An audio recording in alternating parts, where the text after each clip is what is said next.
For more on this, we want to bring in our next guest, Tom Steyer. He's a billionaire philanthropist and was a rival of President-elect Joe Biden during the Democratic primaries. And Tom, thanks for joining us here, taking the time to join the program. We're talking about the odds of whether or not Biden will actually be able to get some of his tax plan through Congress. But if we do see Biden raise the corporate taxes, if we do see him raise individual taxes, what does that mean for investors out there? Well, I agree with President-elect Biden that it's absolutely fair and just to raise some of these taxes. And I think that what we've seen in COVID is the exacerbation of economic inequality in our society. And if we're going to get the kind of programs of relief, if we're going to get the climate program that people are looking for and the COVID relief program, then it's going to be necessary to have some more money at the federal level. And I think that it's completely appropriate at a time of record inequality and increasing inequality across our society to ask the biggest corporations and the richest people to pay a fair share so that as a society, we can move forward in a just way. Tom, what argument could the incoming administration make to convince those opposed to, say, for instance, raising the capital gains tax? Or for that matter, why don't we just tax income and get away with all of these loopholes? Well, I think, as an investor, as someone who is a professional investor for decades, I have always felt that it was fair to tax income in similar ways based on how much you make. And I think that there are loopholes within investment taxes. I think there are levels that have been reduced to their lowest levels.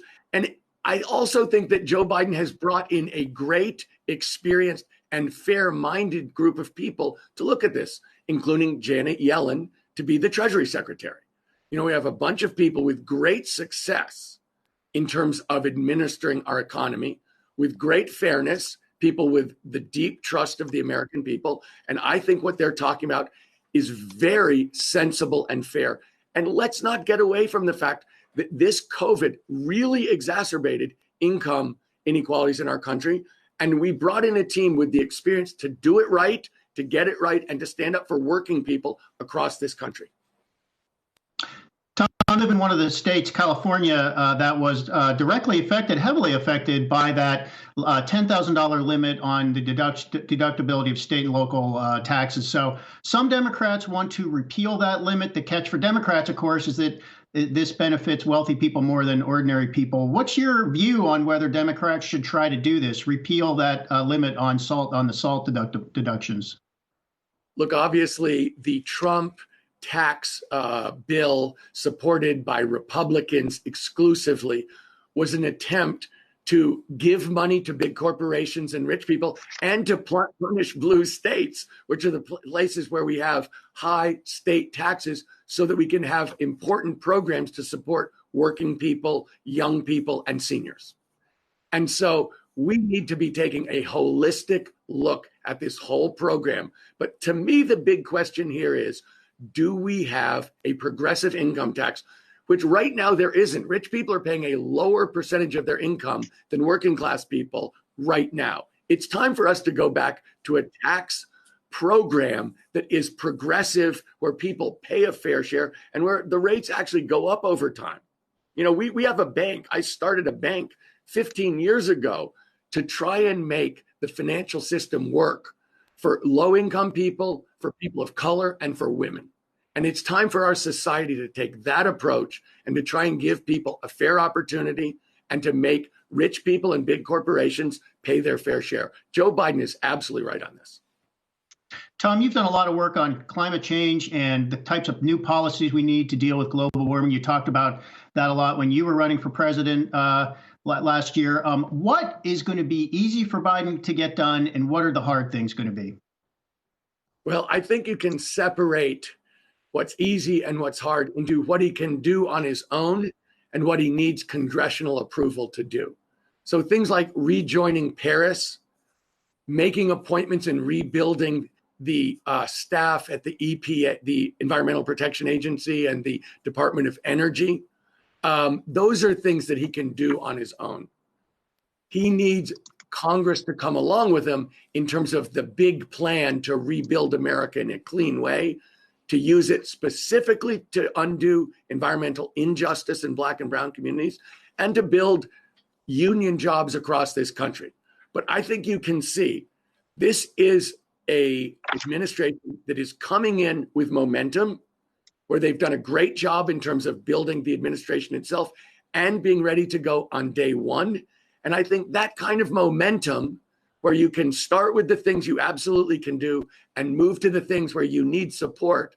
And when things get going, I think you're going to see that this 100-day plan that the Biden-Harris administration is going to start with on Thursday is going to be very, very cohesive, thoughtful. And in my mind, I am extremely optimistic about it being very successful.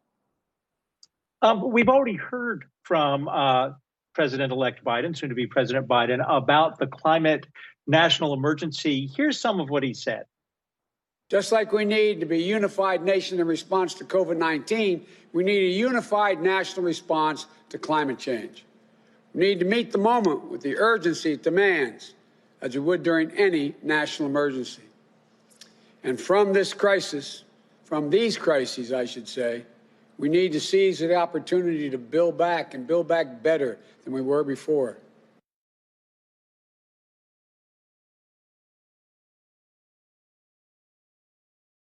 A special presidential envoy for climate, Ambassador Kerry, John Kerry, and also first time ever a science advisor to the president, Eric Lander. How much change or how much impact are they going to have?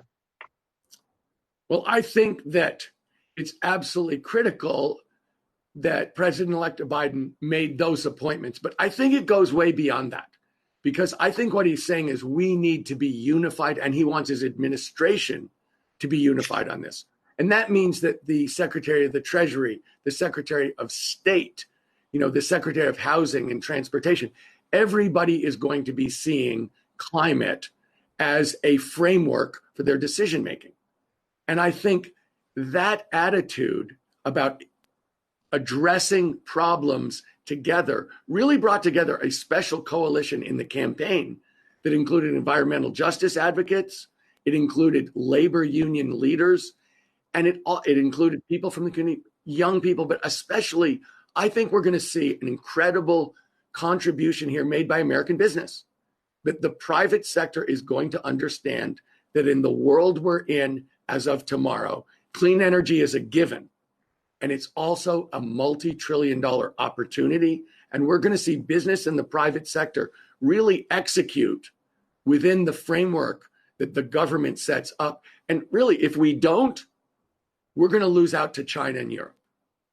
American jobs are going to be at risk. And so I see American business leadership on this as not only critical, but again, I am very optimistic. If you're reading what people are saying, if you look how the market is treating the future, if you really see what's going on in the world, you can see American business is poised to go back and retake leadership on this, because it's clear that we're behind. Tom Steyer, thanks so much for joining us, billionaire philanthropist and former Democratic presidential candidate. And of course, our thanks to Yahoo Finance's Rick Newman. Thanks, Donna.